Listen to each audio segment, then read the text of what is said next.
Welcome to the BMX Commentator Podcast with your host, BMX World Cup and World Championship commentator, Rich Eames. You'll hear casual yet in-depth stories from BMX athletes and coaches, industry leaders, and all manner of BMX-connected people as we dive deep behind the scenes into what makes BMX racing the best sport on two wheels. Grab a spicy snack and your favorite beverage and get ready to listen in as the gate drops on yet another killer BMX conversation. All right, welcome back to the BMX Commentator Podcast. I'm your host, Rich Eames, UCI BMX Racing World Cup and World Championships commentator. We are back with another episode. I am so excited to have this episode. Not even the guest, but I'm always excited to have the guest. But the subject matter of the episode I was really excited about as well. We've got Scott Beaumont back on the podcast. Scott, how are you? The first two-time guest. I'm buzzing. Yes, you are. Absolutely buzzing. Yeah, it's good. No, I'm good. Yeah. Thanks, Rich. Yeah, amazing. Just had an amazing weekend. Not at the Brits, at the Malverns. At the Malverns. UK's biggest mountain bike festival. It was just awesome. We were there from Thursday to Monday. It was just incredible. Really, really cool. And I won. Amazing. So, yeah, I defended my four-cross national championship title. Stressful day, a lot of gearing changes, a lot of tyre change. I think we went through like 4 different sets of tyres and compounds before we settled on the final setting. So we were just chasing settings all day. Competition was stiffer than ever. And just stoked to take the win. Absolutely stoked. Rode really, proud of myself. Rode well all weekend, rode well all day and took the win. So buzzing, okay. National champion again, 12 times. Tyre compounds and settings. Listen to you, Mr. Formula One. Oh, honestly, it's not, in BMX where you have, you check your tyre pressure and that's about it. In mountain biking, there's so much more that goes on. So we went from, just to bore everyone, but we went from Schwalbe Magic Mary on a soft compound to Magic Mary on a ultra soft compound. And it rained a little bit, so we went to Dirty Dan Spikes on a soft compound, then went to ultra soft compound, and we were going to come back to Magic Mary's, but we stuck with the spikes, and I'm really glad we did, because in the final, that was actually the difference between me winning and losing. So just had some grip in some corners that was absolutely needed. But like I say, in mountain bike, it's not just like we have a tyre tread, we have like compound options within the tread. So a lot to think about, a lot to go on. And also, people just think on mountain bike, you just change your gears on the back derailleur, but actually we were changing front chain rings as well to like change the ratios, and so we did that 3 times during practice. A lot going on, a lot more than loads more than BMX. There's a lot more setup to be done. Obviously, I haven't even touched on the suspension settings that we were going a few clickers in and out on compression and rebound as well during the day. So as the speeds ramp up, you got to slow that compression down a bit, you got to slow that rebound down a bit. So loads to think. There's a lot more to go on on a mountain bike race than a BMX. Oh my gosh. All the BMX dads, all the Teco BMX dads are frothing right now listening to this episode. Going, ooh, can we do a bit of this? Can we do a bit of that? Yeah, come do some forecasts and get involved. Yeah, this is exactly it. It's definitely different. It's as simple as you want to make it, or it's as complex as you want to make it. The spectrum is there in mountain bike, in forecross, so you can. If you get to mine and Thomas Slavik's levels at the higher end, sharp end, you are talking thousandths of a second accounting. And you're saying what GB BMX team are doing. If you look at what Beth will be doing, what Kai's doing, they'll be looking at ceramic bearings, they'll be looking at different chains, wheelbase lengths, all that. It'll all come into play. So there's everything's as complicated as you want to make it. But we did a lot of setting chasing at the weekend just to get that number one, result, and it paid off. Brilliant. Absolutely fantastic. The thing is, the Malverns Brits clash, I mean, we've just discussed that one before we started recording, and I think that is a podcast in itself. Do you know what I mean? Because there's so much discussion to be had. There's a conversation to be had. It's the biggest, and maybe it's not to be had. There'll be some diehards who are saying there's no conversation here to be had at all. But, especially with me taking over the organisation of British Forecross Series this year, there's a lot more crossover. We had 87 BMX riders this year who tried Forecross for the first time ever. We've got our final rounds coming up. Shameless plug on the 28th, 29th of September in Twisted Oak. So we're going to have, I think, over 100 BMX riders will try four cross for the first time this year. So certainly more crossover than there's ever been before, and that will continue to grow because the word is getting out about the four cross races and stuff. So I just think there's an adult conversation to be had about, do these weekends have to clash? Does the Brits utilize a bank holiday Monday? If the party is as big a part of the Brits as the racing, then so be it. Then it has to be on a bank holiday.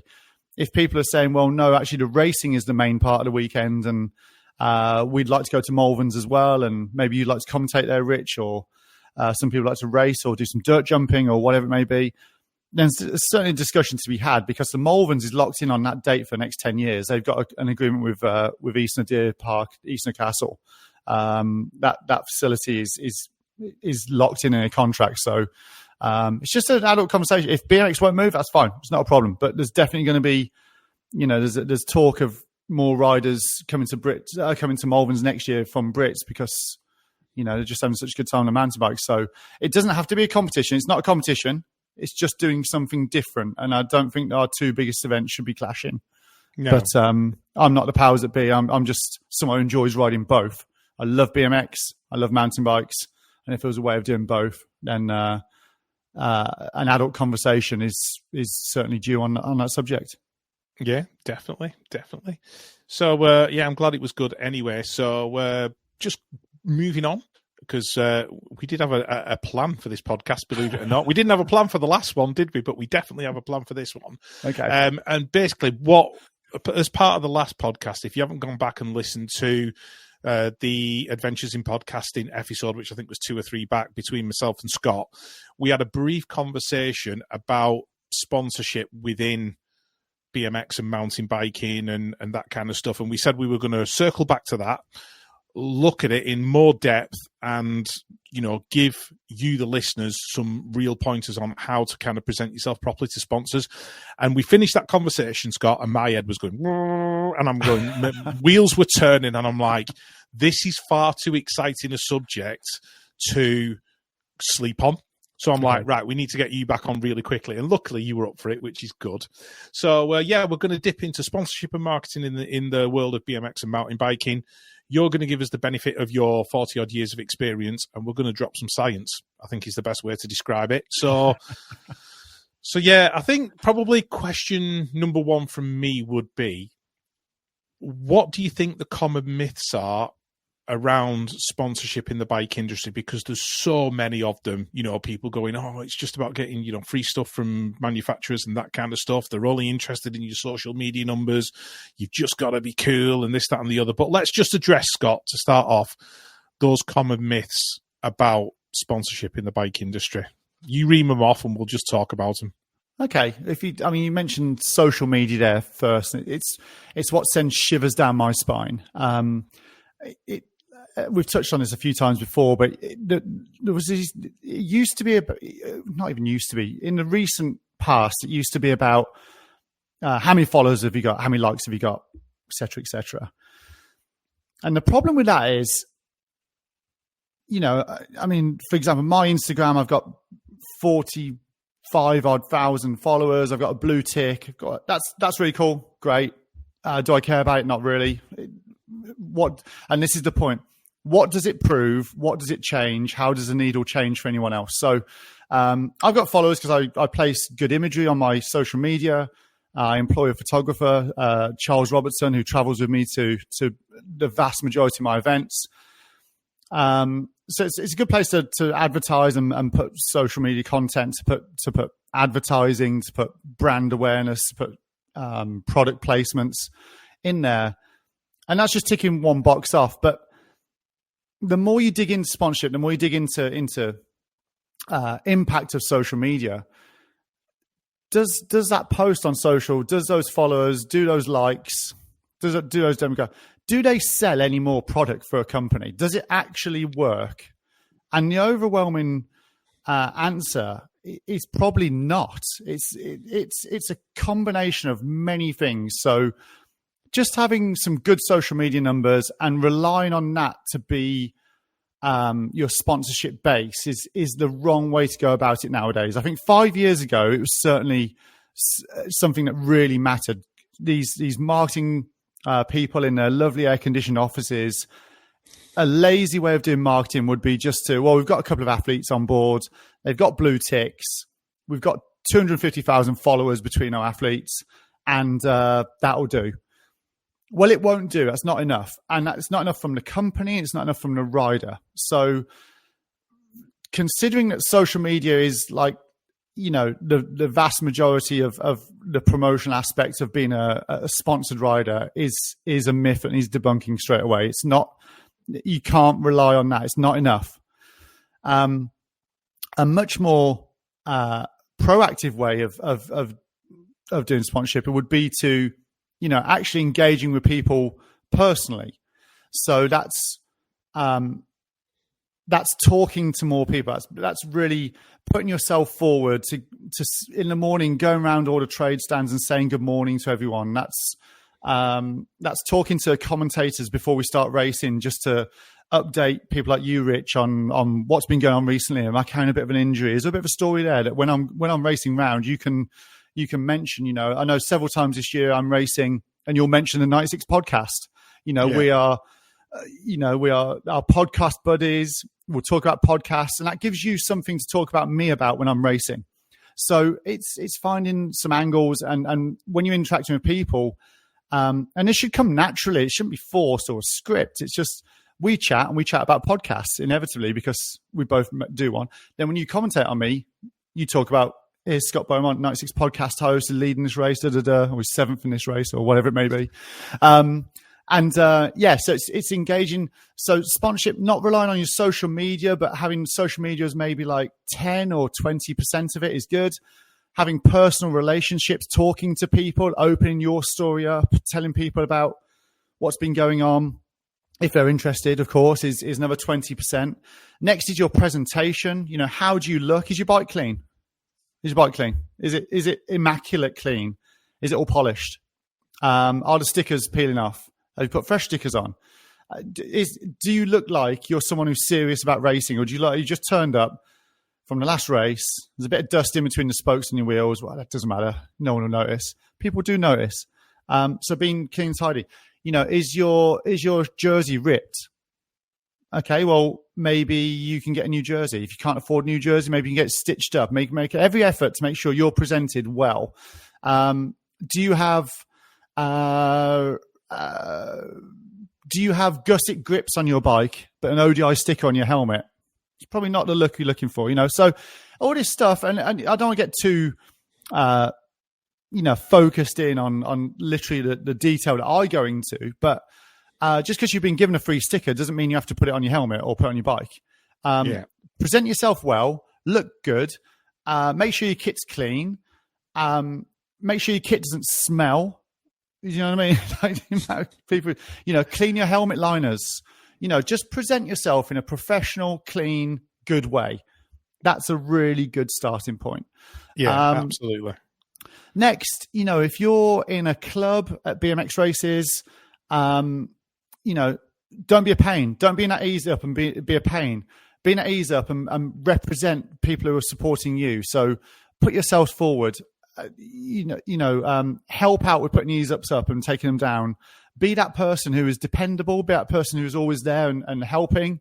All this stuff it doesn't go unnoticed. People notice good people. Notice good people. You know what I mean? Yeah. So that's why I'd start out on a smaller level of BMX, and then if you get some support from Dave's Hairdressers. That's cool. Put a logo of Dave's Hairdressers on your shirt, get it printed, get one get a hat made with Dave's Hairdressers on there.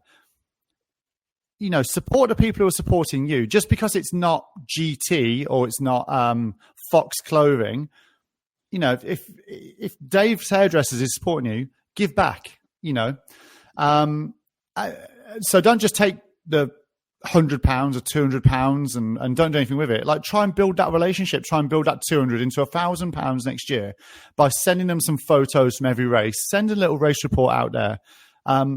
feeding back this stuff. I think so many people in BMX and mountain biking are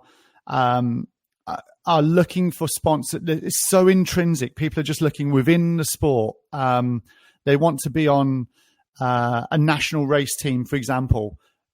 Why is that? Just so you can move into another ease up, and what's the benefit? What's going on here? So look at ways outside of the sport to engage with, Joe's electrician company, Dave's hairdressers, and whoever, like local companies. Maybe your family member has a company that can just do something. All these companies have marketing budgets. All these companies have ways and means of helping individuals, community, teams, clubs.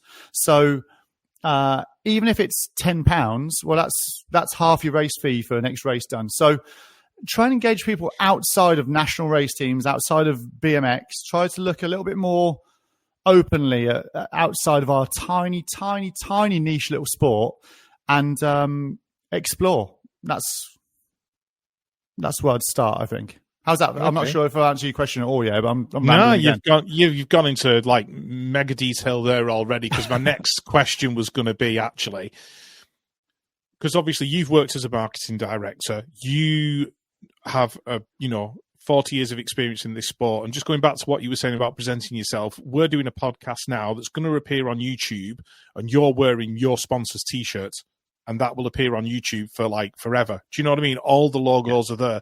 That's the level of professionalism that we're talking about.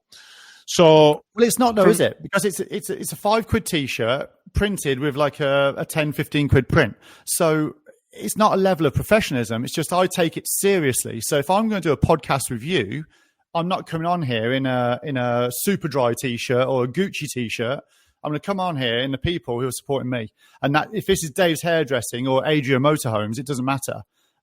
If I'm doing something with you, if I'm doing something with the local newspaper, if I'm doing something with a radio station, it doesn't matter. I'll get the photo in the radio station, even though you can't see, and I'll get the picture in there in my clothing. It's not even a level of professional. It's a 20 quid t-shirt. You know what I mean? So sometimes you have to just sort of remember sometimes the detail in what we're saying here, because it's not that hard. Just people choose not to do it. Yeah. So flipping that around, because obviously you were a marketing director of a motor racing circuit. So you kind of look at it from both sides. What does a potential sponsor really want from an athlete?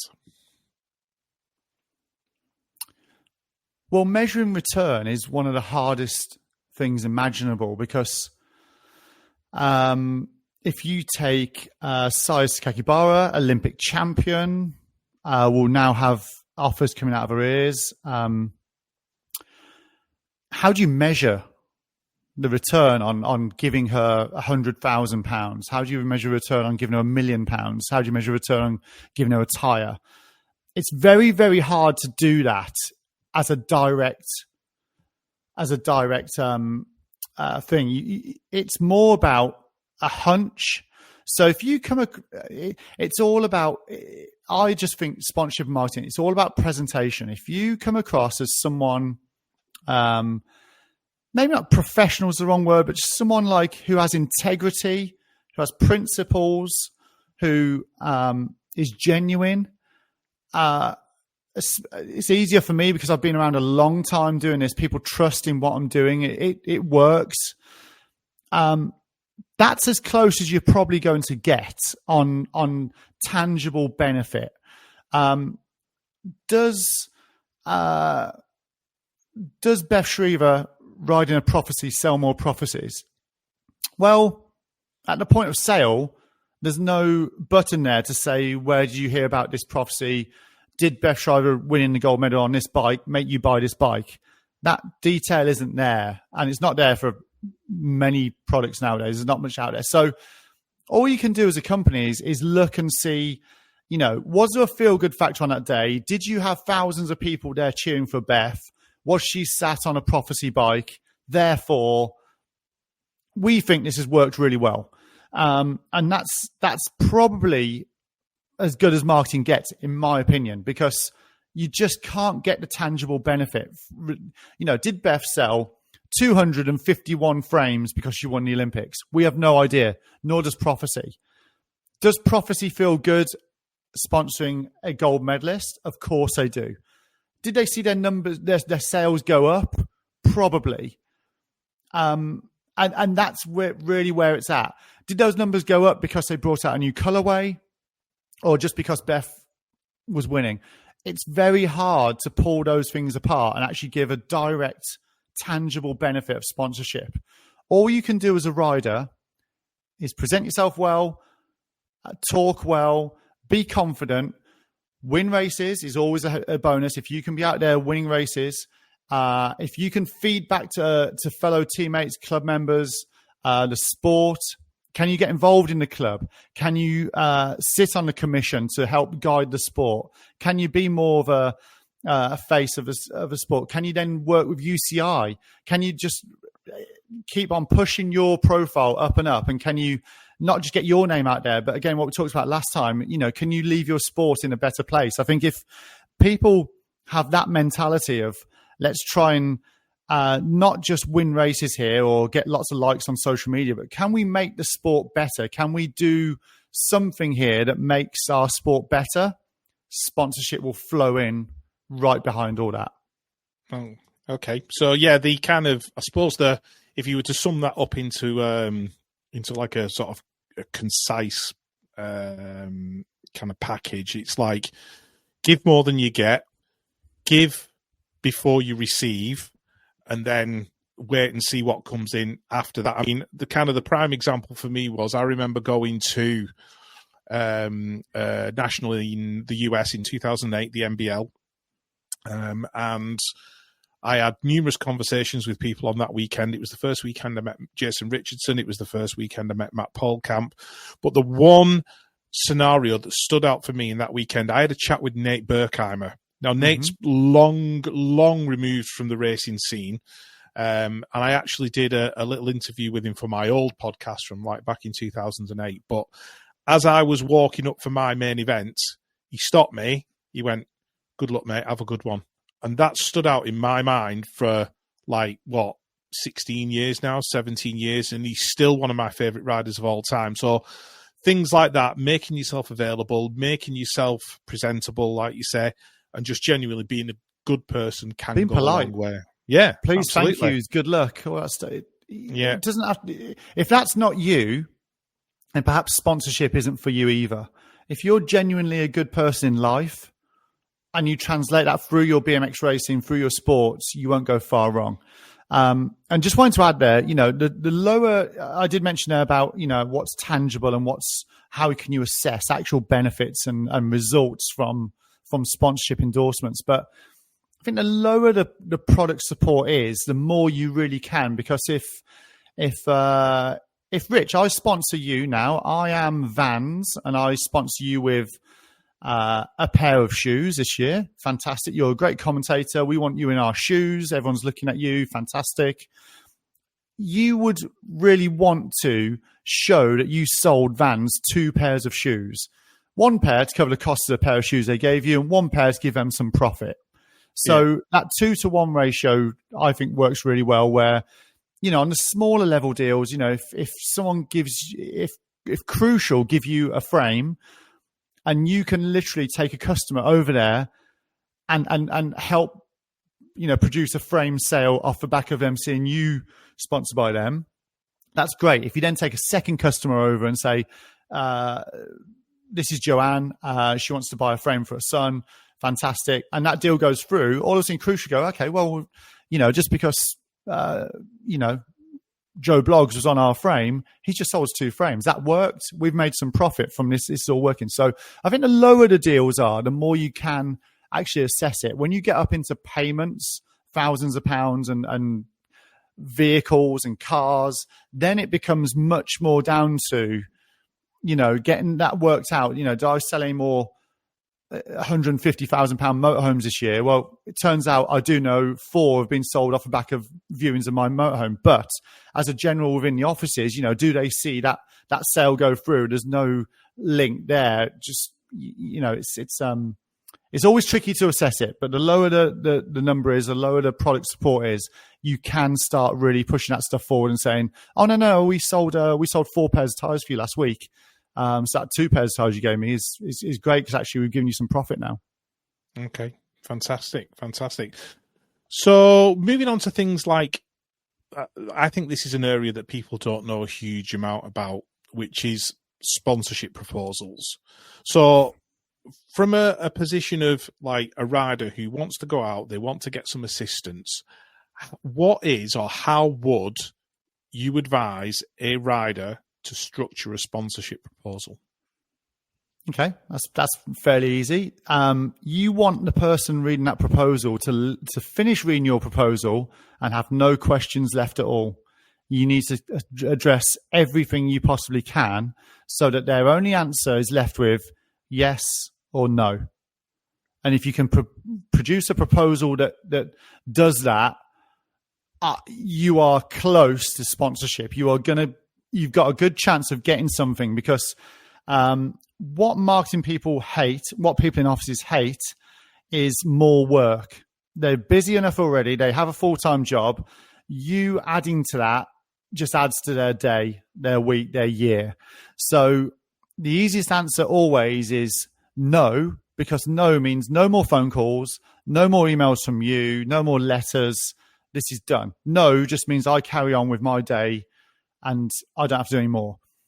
If you produce a proposal that literally doesn't leave any stone unturned, like you cover all the bases, then that marketing person's going, okay, well, this person is no hassle. This person is clearly knows what they're doing. They know what they want to do. They have a clear plan that isn't going to need any resource from me, any of my time, energy, or anything else. So that's where proposals work super well. In the proposal, you have to always assume that the person you're speaking to has no idea who you are, no idea about your sport, no idea about anything. Start from the start. So who are you? What are you about? What do you like doing? Do you like golf? Do you like cricket? Do you like playing tiddlywinks? You can't just be, I'm a BMXer. I love BMX. I'm BMX. You cut me in half, it says BMX. Okay, that's cool. How about you? What are you about? What's your deal? Tell us more about you, So opening gambit would just be a little bit about you, your age, where you live, your interests, even your qualifications. If it was a job interview, I went to school, I'm educated, I've got some results. If it's a younger rider who hasn't been through exams and stuff yet, tell them about how you're doing at school, what subjects you like. Give the marketing person a broad picture of who you are and what you're about. Then come on to your race results. Obviously, I think race results are the most important thing. Again, we touched at the start about social media. I still believe race results are the most important thing. You need to be winning races, or you need to be top 5 or top 10, whatever the number is obviously dictated to by the level of sponsorship you're asking for as well. But tell them how good you are. Tell them you do coaching courses with Team GB riders. Tell them you are, you're studying. You've got some homeschooling going on with some nutrition things or some strength and conditioning. Tell them about like you're in on this, and why you're in on this. Give them the results. Let them know how you're getting on. Show them your links on your social media. Give them links. If you've got a website, websites are so easy to set up now. Get a little website up and running. Put links on there to your sponsors. If you look at my website, beaumontracing.com, there are links to every single one of my sponsors, and they're in order of who pays me the most, all the way down to who pays me the least, frankly. And have that pecking order. If someone's giving you more, put them at the top. Promote them the most. Then on the next few pages, maybe talk about how you present yourself, what your clothing looks like, what your bike looks like. Like what I do at Nationals, I have my own team gazebo, show how that looks, show how it's going to be printed. Maybe even down to the details, show, the tent will be sublimated, not just printed on with press print, so it's not going to peel off during the year. It's going to look as good at the last round as it does at the start. And then at the end, like tell the company what the deal is, what you're looking for specifically from them, why you're looking for that, and what you're going to give back. So it might be I want to ride on your ice carbon bike because I feel it's lighter, it's going to be faster, and it can take me to the next level internationally because I'm winning everything in the UK, but when I go abroad, I'm getting beaten. So I'm going to use your ice bike to be a lighter bike, to be a faster bike. I believe the results from that deal will come that I will be winning in Europe and whatever else. And in return, I want to do a couple of clinics at my local track. I want to promote ice on my clothing. I want to promote ice through my website. I'll be available for your dealer days. And I go as far as saying, I guarantee I can sell you more ice bikes because I ride an ice bike. And that's how I would outline a proposal. Just right from the start, person knows nothing about you. Give them some detail, give them some race history, give them some what you're about, what your look and feel is going to be about, and then what the deal is, and hammer it home there. Yeah, I think probably the most important part of that, Scott, I'm sure you'll agree with me on this, is the number one question in a potential sponsor's mind is, what am I going to get out of it? And I think a lot of people forget that. I think it's probably one of the biggest mistakes that people make when they send a sponsorship proposal, when they approach a sponsor. The only thing they really want to know is, what am I going to get out of the deal? Yeah, because like I said before, we're all hassle. Sponsoring people is hassle. It means even if it just comes down to, when I put this phone call down, when I send this email, it means I'm now going to have to go and order some stuff, pick it from the warehouse, parcel it up, send it. That's all coming out of my budget. So that's money out of my budget. Is this person going to call me every week asking for stupid questions or things they can't have or whatever? Is this hassle? Yes or no? And that's why I say in the proposals, if you can make it as clear cut as possible, who you are and what you're about, make it nice and simple. And at the end of that proposal, just say, yes, this is a good idea. No, it isn't, because, you can only pick up the people who are going to be hassle or whatever through what they're writing and how it looks and whatever. So it's just, like I say, it all comes back to being polite, being good, being thoughtful, and showing a company how you can help them, not hinder them in their progress to building up. Yeah, absolutely. So let's jump forward a touch then. So when that athlete gets on board with that sponsor, they've got a brand new sponsor, they look, Dave's Hairdressers, Ice Bikes, whoever it might be, what are the most important things that they need to do then when they have that new sponsor? And even when they're established, what are the key points? I mean, we've covered things like being well presented and that kind of thing, but if you brought a new sponsor on board, what would be the first thing that you would do to make them go, bloody hell, that was a good idea, I'm glad we took Scott on? Dead easy. I'd drive straight to their office, shake their hand, get a photo of it, get that online straight away. Bang. I'll come to you. Don't come to me. I'll come to you. I'll come pick up the bike. I'll come pick up the shoes. I want to make sure we tell the world about this. That's where social media works. I don't think it's going to help with any sales initially or anything, but you tell your friends, your family, your followers. Excuse me. You make the effort. Right from the word go, bang, make the effort. Go and see them. Yeah. Get the deal done. Shake the hand. If there's a contract to be signed, don't do it over email or over post. Go and see them straight away. Done. That's how you build a relationship to last. Make a good first impression straight away. Yeah. Okay. So go and see them, do all that stuff, tell the world. Then I go straight to work on making sure I have their logos in EPS format or AI format. A JPEG of their logo isn't good enough. The quality is fuzzy, blurry. Straight away, you're not looking professional. So, excuse me. Get the logos in all formats so you can use those logos properly in the right way on different stuff. So I'm no computer whiz, but I do have friends who can help me when it comes to file formats and whatever. So make sure you get a logo good. Get it on your website. Get it on your social media profiles. So when it gives a little bio about you, sponsored by X, Y, and Z, get it straight on there. Then we go on to the look and the feel. So if it's just a pair of shoes, maybe you want to put a small sticker on your bike. Maybe you want to get some stickers made that fit your bike properly. Certainly you want to be looking at, okay, this is my race jersey for next year. Where am I going to put the logos? Which parts of the jersey has the most impact? Therefore, what's the most valuable parts of that jersey? Obviously, chest front is where your main sponsor would go. Sleeves, different things. On the back is different things. So everything has a value. Everything has a place. So really consider where it's going to go. If you have your own tent, consider where the logo is going to go on the tent. If you have a van, there's a guy at Mountain Bike now, Ian Forsyth, who's doing a great job. He's sponsored by a carpentry company, a finance company, a builder, someone else. I think he's got 5 or 6 sponsors, all local companies to him. He's got a transit van. In the back panel of the van, he's got the sticker made to fit that panel perfectly. Ian Forsyth, number 77, and a list of his sponsors. It's, again, that presentation, that appearance. When he turns up at races, everyone knows where he is, puts his tent next to his van, looks super professional. He's doing little posts now and again about like his sponsors who are helping him.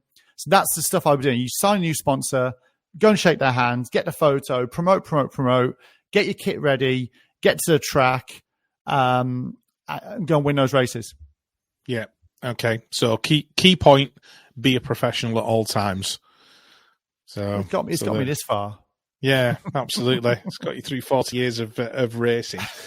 So on the flip side of that then, in fact, I'm going to tell a story first, just what you said about being professional, especially when you've had a sponsor for a long, long time. I have a clear vision in my head. I'm going to go back now to the Manchester Supercross, the very first one, 2013, I think it was. Okay. And we were corralling the athletes on that particular day to do all the green screen stuff that appeared on the big screen in the indoor. And I got everybody. But the one that stands out in my mind is Mariana Pajon. Okay. Because I'm like, Mariana, can we do some green screen stuff? She's like, yeah, we can do it. No problem at all. And she comes into the room. She went, wait, hang on, zip back out, came back in, Red Bull hat straight on her head. Absolutely. She's like, I can't forget the hat. Yeah, so if the Olympic champion, the double Olympic champion is doing that, that's a sign that, riders need to follow her lead, follow your lead, and that's the way they should actually do things. So knocking on from that, I suppose, I'm going to give you a leading question here. What are the worst mistakes that you've seen from a sponsored rider? Spelling sponsorship wrong. The actual word sponsorship or spelling... Sponsor, people put spons and an ER at the end. And it's like, whoa. Spell check your proposal. You send a proposal in and you spell sponsorship wrong straight away. And you're like, whoa. Like, it's the first page, front page, picture of you, 2025, sponsorship proposal, sponsorship spelled wrong. Check how you spell sponsorship. I'm not joking. In mountain biking, and talking to marketing people I know, and people within the industry and stuff, the 50% of people goes in the bin straight away. You've just spelled sponsorship wrong. No time for you at all. So check your spellings, especially sponsorship, but check your spellings in your whole proposal. Like, you're going nowhere. You're going nowhere if there's a mistake in there. Consider the imagery you're using. Consider the photos. If you want to be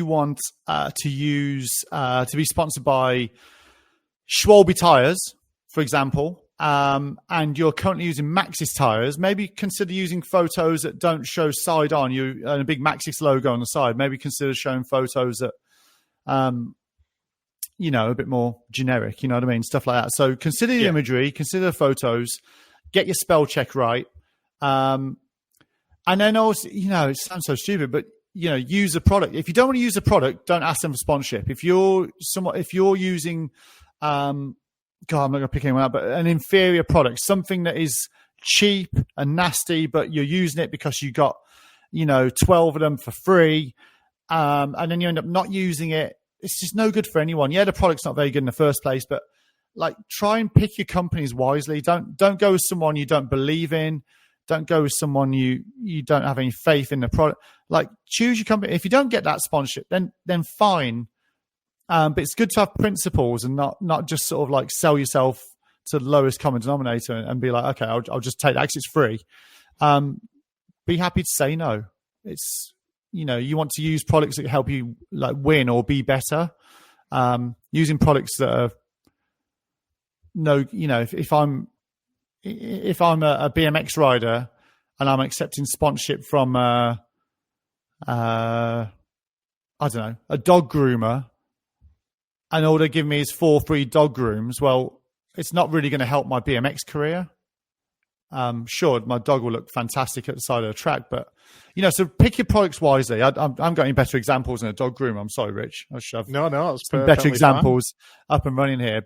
And if you're going to use products, if you get sponsored by a crank company, and there's a plastic crank company who want to give you 20 sets of cranks because you keep snapping them, just say no, because it's a plastic crank. It's going to snap. What's the point? You don't believe in the product. It's going to let you down. It's not going to help you win races. Just say no on this occasion. You have to buy a set of cranks. You can't be sponsored by everyone and everything. So have some morals, have some principles, like try and choose wisely. And then when you choose wisely, give it your all, give them back above and beyond what you thought you were going to. And that's how I guarantee sponsorship going forwards works, because if you believe in a product, it's not a problem to promote it. Yeah, I suppose the big question would be, would I spend my own money on this product?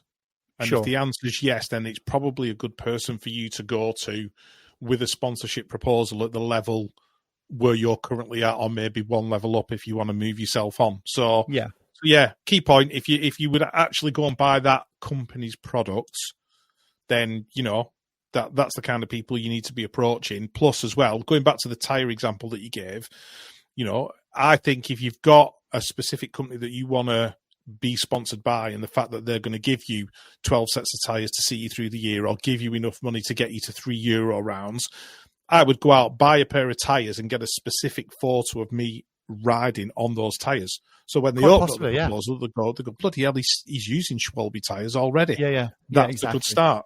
Yes, Think about I was going to say earlier, I actually forgot about saying, and we were talking about how you go about getting sponsors and what you do and stuff. Something else, something that's really worked well for me, is to make sure if there are things like shows on. So for me, I always go to a motorhome show, go and see Adria, go and hang out in their stand stuff. But if there are events, motorcycle shows, so Data Tag, one of my main partners, they're involved in cycling and motorcycling, but I know they have a big stand at the motorcycle show, so I'll go there. But I'll plan to spend the whole day there, because you never know. There are insurance companies there. There are energy drink companies there. There are GoPro will be there. All these companies are there, and you don't be afraid of, it's not a BMX show, so I'm not going. Everyone needs to be thinking much more outside the box. And again, it comes down to that, being able to talk to people, being able to present yourself, present your sport in a way that these people are inspired and they want to get involved. That's the key. And there's no better place to do that than trade shows. So if there's trade shows on, try and get a ticket. Just go along. It might be the best sort of 16, 18 quid ticket price you've ever sort of paid. Yeah, I think it's the fact that you can actually have a conversation with people, and that, as good as the online side is, it's being able to walk up to people, talk to them face to face, see those social cues, and they get a sense of what you're about then. Yeah. So that's the kind of first point, I think, for building those relationships. Absolutely. Yeah. And talking, I'm just sort of spitballing here and thinking about things, but it's been really interesting post Olympics to see so many BMX riders now going down the coaching route. Really noticing Quillen, really noticing Ross, Sire, doing all these clinics, and they've existed before, but all of a sudden, like Quillen is having a push towards doing coaching around the world. If I'm a sponsor, I'm looking at going, that's fantastic. Yeah. He's not only teaching kids, he's not only inspiring them, he's doing it while wearing my T-shirt, he's doing it while using my tires, while turning up in my car. That's where, we talk about going above and beyond and giving back more, leaving the sport in a better place than when you found it, all this kind of stuff. he's doing a great job now of, yes, he's at the very sharpest, pointy end of the sport, but he's finding ways, and he's ultimately making some more money. He's getting paid for his coaching. That's great. But he's making himself more valuable to sponsorship, to sponsors. So that isn't for everyone, but just shows that level, those guys are all of a sudden getting more of a handle on how you go about attracting more sponsorship and outside companies, because he's got the attention of 15 kids every day looking at him, hanging on his every word, whilst wearing whatever clothing he's wearing, in that helmet with those goggles on, with Dave's hairdressers on his arm, and these kids are inspired by it. So it's nice to see that sharp end. These elite riders are still learning, still working out how to do this, and I think in the sharp end of BMX races in the elite level, I think that coaching is a great way to go to sponsors and say, right, I'm winning these races, I'm world ranked number 4, I'm national champion, but I've got a coaching clinic database, and I'm coaching 400 children per year under the age of 16, and we're going to do giveaways at the clinics with your products and whatever. So that's they're really sort of like working that really well at the moment, I think, as well. Yeah, and we alluded to that in a previous podcast as well, that it's the kind of thing that Barry Nobles does. But I'm going to take absolutely a step even further back than that with a better example in kind of like the pre-social media era, and that was Robbie Miranda when he rode for DK. Yeah. And he went out and did clinics all over the USA. There was no Instagram. There was, Facebook was in its infancy. He was the pre-social media pro who went out and did that clinic tour, and without all the benefits of social media, he got voted Pro of the Year. So that's the first one that immediately springs to mind. So that's the power of actually. Yeah, we've crept into speaking about pros and the sharp end and elite riders now, but like I say, it's good to address them as well, because I think in BMX, pro riders historically haven't done a good job in sponsorship. Everyone just relies on now national federation support and whatever. It's nice to see just a little bit of thinking outside the box going on here. I think Kai and Beth have been very lucky in that they're mega stars. They are household names, and they've now got to a point where they are approached by BMW. They're approached by Ben Sherman and some of the others I've seen Kai with recently. I saw Beth has a new energy drink, bulk energy drinks, and all sorts going on. So they're in a position where they are approached by other people. All these sort of tips and hints and stuff still apply to them. Be professional, be clean. You won't see Kai White turn up at a track with a dirty bike. You won't see Beth turn up with scratches on a helmet. They're going to turn up immaculate at all times because they are fronting brands. And but that's the sharp end. It's nice to see those elites on the B level elites, those elites just below that Olympic dream at the moment. Really sort of, Ross Cullen, he's got like a BMW deal with motorbikes and cars at the minute. That's come from, he's doing a bit of work with photography and filming. And he's now making great sort of promotional films of himself and great social media posts. And all of a sudden, someone saw that, whether he sent that, I'm not sure if he sent that to BMW or not, but he's got content and things that are interesting that can make people's jaws drop and go, wow, this guy's the real deal. This guy can actually help us, not actually give us more problems. So it's nice to see those elites really working hard and hustling now a bit more, because there's been 10 years of just that reliance on national federation support and money. So good to see those guys at the sharp end. This talk isn't just about for how kids get £100 to help with their entry fees next year, but the elites, nice to see they're sort of like changing the format as well a bit more. Yeah, fantastic. Absolutely. Do you think that there's going to be kind of a change in how companies approach athletes? Like you say, you've just said about Ross and the fact that he's got these deals coming through now because of what he's done and everything else. Do you think that companies will maybe change approach as we get into the kind of deeper into the social media era or the AI era or anything like that? What do you think the next level of sponsorship might be? Great question. I'm not sure. Ultimately, I'm not sure anyone will be. These things just evolve naturally anyway. I believe at the minute, and I've said this online several times, I think I believe that for companies benefit they believed it used to be about social media, clicks, likes, and follows and whatever. There's very little data out there that shows how your likes and followers translate into a couple of clicks forward, that they go to a website and buy some product. There's very little out there.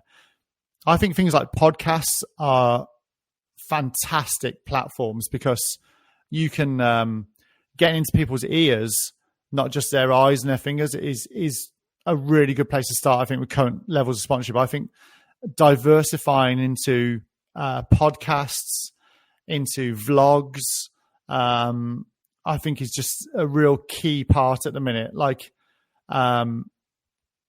people hearing your, Instagram and Facebook, you don't hear your voice, you don't hear the passion, the enthusiasm, the sort of, what you're about, and I think podcasts can really get across a bit more about you. I think vlogs can get across, it's more about you. A great place to start would be, at BMX Nationals now, you're allowed to use helmet cameras. I've obviously used a helmet camera for the last 2 years.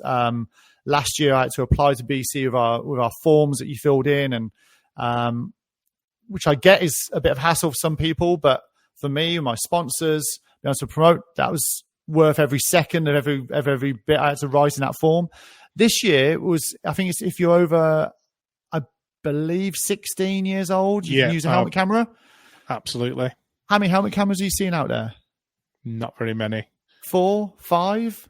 Yeah. It's like the options there. And I think that's the next level, is making sure that BMXers get on board with the vlogs and the podcasts and the other platforms and possibilities that are available out there. And that option's been there for BMXers for the last year, but no one's really took it. And that's probably a good starting point for saying, well, why isn't there more sponsorship in UK BMX? Why aren't our riders why don't we get X, Y, Z? They can't even, make a film of the weekend and say this is how we did or whatever. And so, and that's available for free now to anyone who wants to do it. So I think, it's just sometimes, the sport just needs to grab the bull by the horns a bit more and be like, okay, there is sponsorship out there. There are possibilities. There is money. There are products. But we've got to display as a sport and as people and as clubs and teams that we're going to do a bit more as well. You know what I mean? Like the options there to do more, and not many people are engaging with that. So, yeah. Yeah. So I suppose the kind of the key points, if we're going to kind of wrap this up, sum it up, is be presentable, be professional, develop relationships with people face to face if humanly possible. Go above and beyond for your sponsors. Go above and beyond for a potential sponsor. Think about what they're going to get from sponsoring you. I think we've probably summed that up in, a few points over the last 52 minutes. So is there anything else you think we need to add there? Don't sell yourself short. Have places on.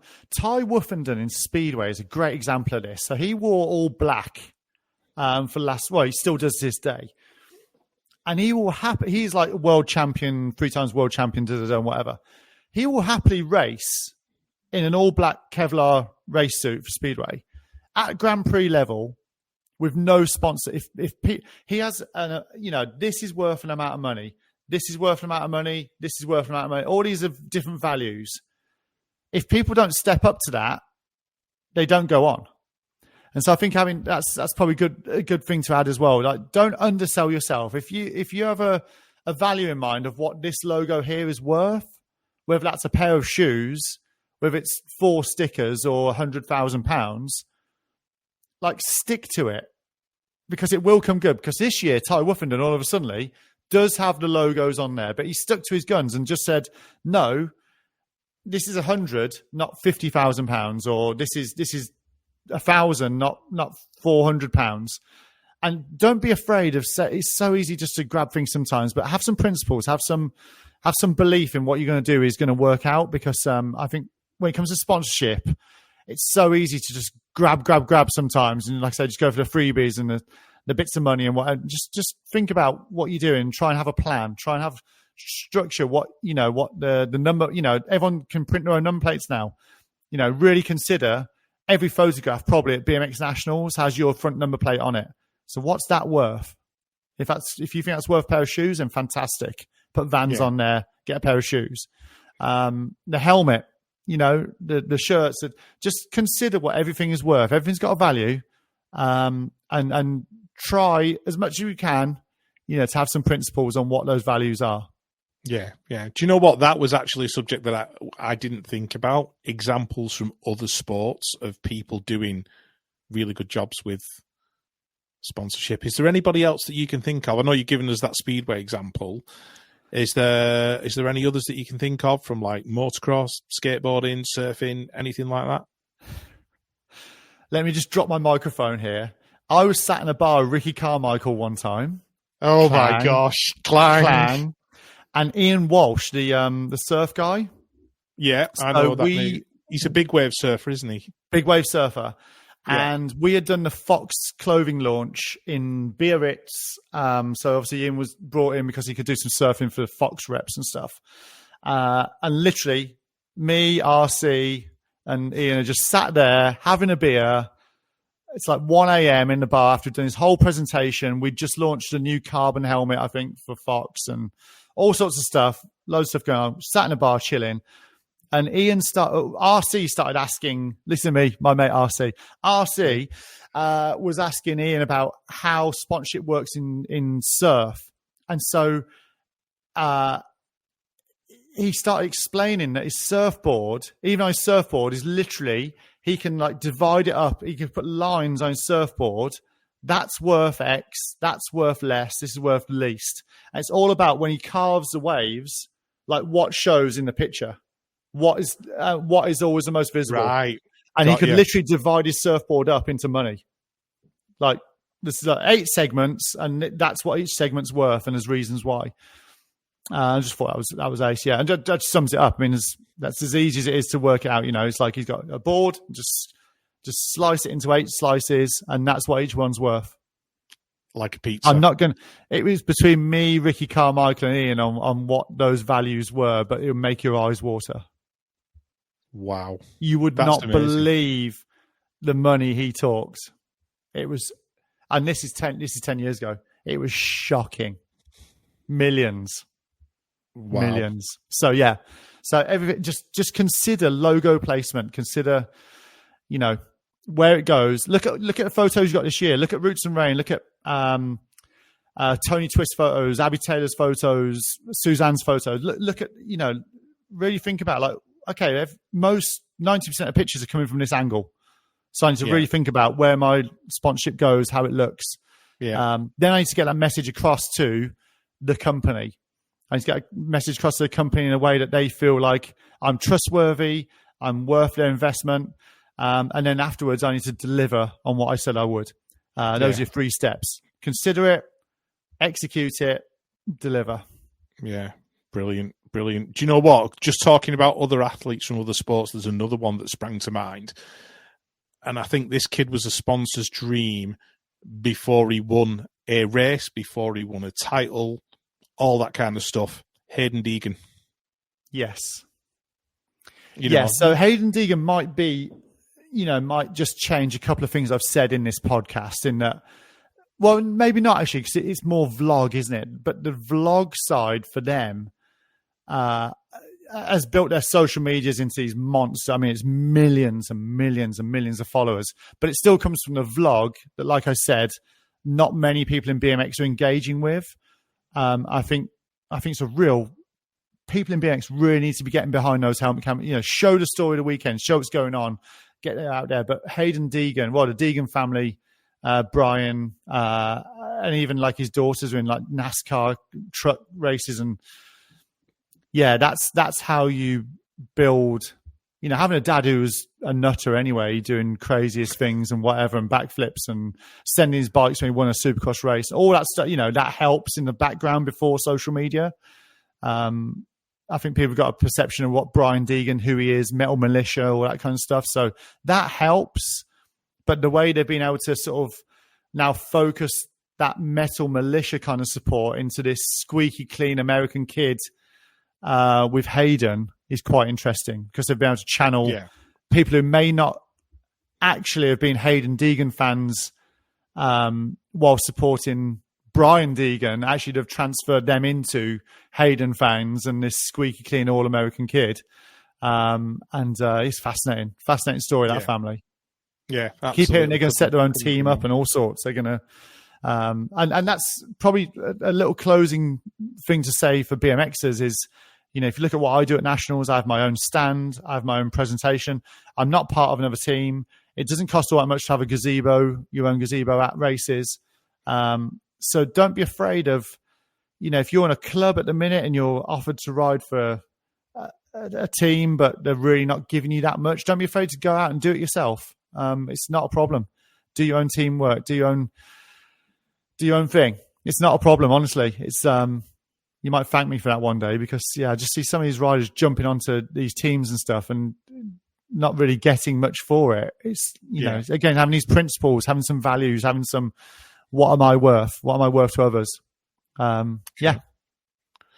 Brilliant. Well, I think that's a great place to wrap it up, Scott. So thank you very much for that. And then if anybody's got questions for you on what we've talked about, because I'm sure some people will walk up to you at a race and have a conversation, where's the best place to find you? Dead easy, at Beaumont Racing, BeaumontRacing on all platforms, all the social medias, YouTube, what stuff. Just fire me a message. I answer everyone who messages me. I'll always answer you. Again, I've said to you before, I'm here to leave BMX and mountain bike in a better place than when I found it. So I'm here to help. I'm literally, you got any questions, from elite riders asking what am I worth to a 5-year-old saying, how do I get a free cap? Absolutely. Just fire me a message. I'm here to help. No problem. And I must say, on sponsorship as well, just to the Kebab House Racing team as well, thanks for the hat. They kindly sent me to Malvern's. So, Yeah. They sent me even on that level, I'm getting paid as a pro rider. Still thankful for a Kebab House Racing hat. Absolutely. I got a beer koozie out of it. So it was a win. Check out my website, beaumontracing.com. You'll see how I do race reports. All the race reports are on there. Consider using MailChimp for people who out there want to do race reports. Every single race I do, a race report goes out to all my sponsors, anyone who signs up to my newsletter. So consider doing that. Consider getting a deal with a photographer, getting images from every race. Check it out there. Look at my website. It's all on there. You'll see how I go about presenting race results and calendars and all that kind of stuff. So, just Beaumont Racing across all of it. Just most of your answers are probably going to be out there on that somewhere along the line. Yeah. So the template's there. You've just got to follow it. Well, there'll be people doing it better than me, but to say I'm a BMX and 4-cross rider, still doing it as a pro rider, I think, we must be doing something right somewhere along the line. So, yeah. Absolutely. Right. Good place to wrap it up then. Scott Beaumont, thank you very much for coming back on the BMX Commentator Podcast again for the second time. You're welcome. Brilliant. Can't wait to see what the future holds. So thanks very much.